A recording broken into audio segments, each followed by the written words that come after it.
What's good everyone, it's Steve from Sneaker Tech Talk, back with another video today. For today's video, we will be taking a look at the Nike Jaw 1 in the newest colorway, the Nike Jaw 1 Fuel. So starting out with the outsole on the Nike Jaw 1, I've done a full performance review of the blue colorway on my channel, and you do have this pretty crazy multi-directional traction pattern. It is a pretty firm rubber outsole, and I do think you could play with these outdoors. And I would say this is this shoe's probably strongest point as far as all of the features within this shoe, The traction is just stellar on the Nike Jaw 1. So you are getting a black rubber outsole on this pair with a blue Jaw logo on the left shoe. And on the right shoe, you're getting more or less of the same. So let me know down in the comments if you guys have played in the Nike Jaw 1 and how the traction has fared for you guys. But for me, on clean or dirty floors, the traction on the Nike Jaw 1 is nothing short of amazing. As far as the cushioning goes on the Nike Jaw 1, if you've seen my performance review, you would know how these perform.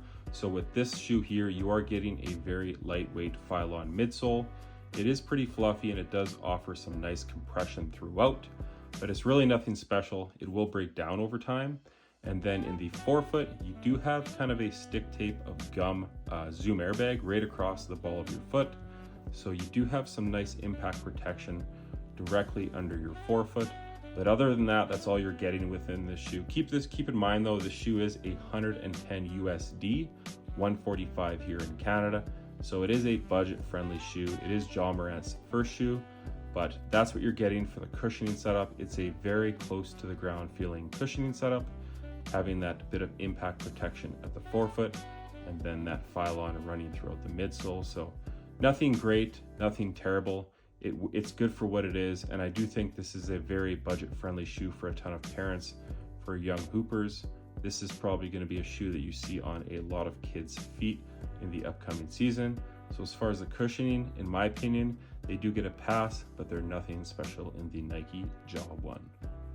Really quickly, as far as the fit goes, they do run true to size. It is a very snug true to size fit though.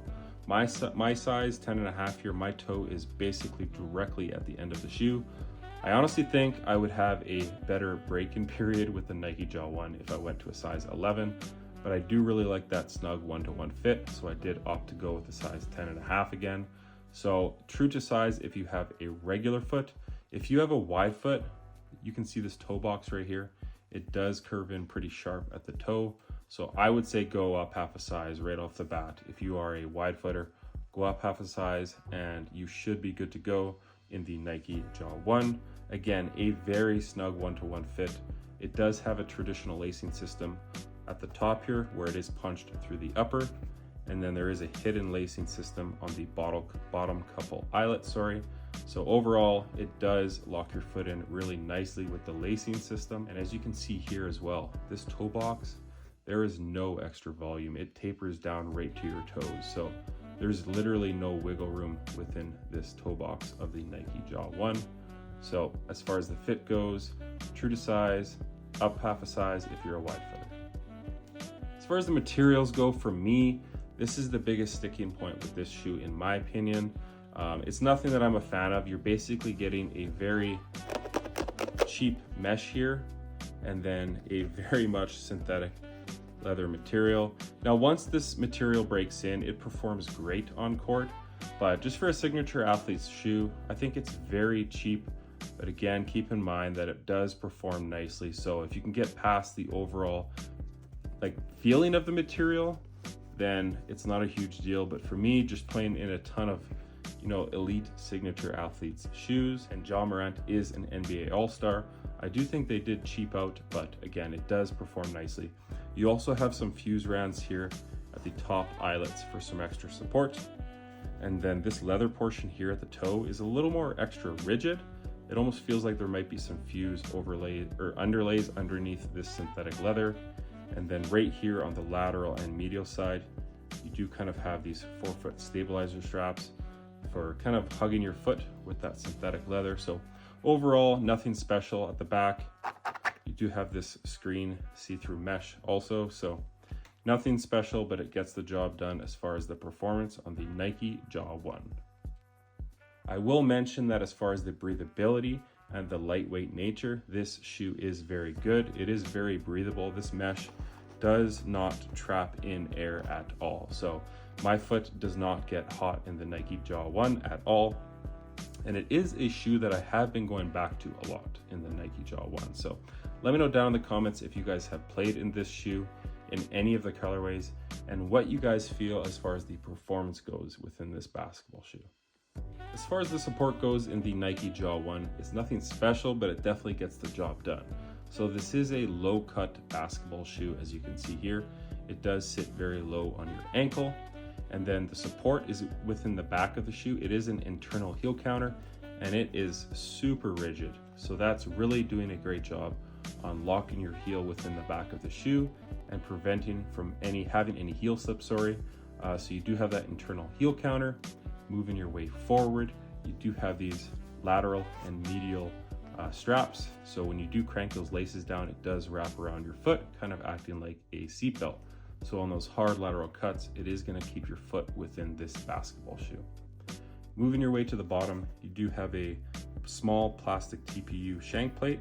I believe it is top loaded, so it does offer some pretty good torsional rigidity within this basketball shoe.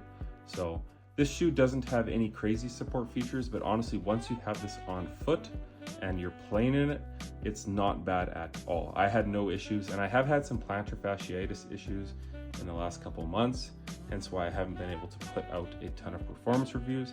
But even with the stock insoles, they do get the job done. But Move Insole did send me a bunch of pairs of insoles, so I have been wearing the Game Day and the Game Day Pro. So in my blue pair, I have been playing in the Game Day. It's a very nice insole. It offers some nice compression underfoot, and it does have some extra torsional rigidity with this plate here at the bottom of the shoe. So these insoles are fantastic. I will do a full performance review on what Move Insoles has as far as performance insoles, basically for any sport. So I have been popping the Game Day in my Nike Jaw 1 and the Game Day Pro in my next gen LeBrons. So I will have a full video out on these shortly, but you can get away with the stock insoles, but keep in mind they do break down very quickly. So that's going to do it for today's video on the Nike Jaw 1 in the Fuel colorway. Let me know down in the comments what you guys think of this colorway and if you guys have played in this basketball shoe so far. The blue pair I have played in a ton. I think I've logged like 40 or 50 hours in them so far, and they're holding up great. And nothing special within this shoe. It's just a shoe that gets the job done all the way around, in my opinion, and it has been a joy to play in thus far. As always, if you guys can like, comment, and subscribe, that does help the channel a ton. And stick around for an on-foot portion of the Nike Jaw 1 in the Fuel colorway. And check out my Instagram over at 23mj88, as it is an extension of my YouTube channel with all my pickups, basketball footage, and nostalgia as a whole. As always, thanks for watching today's video, and until next time, peace.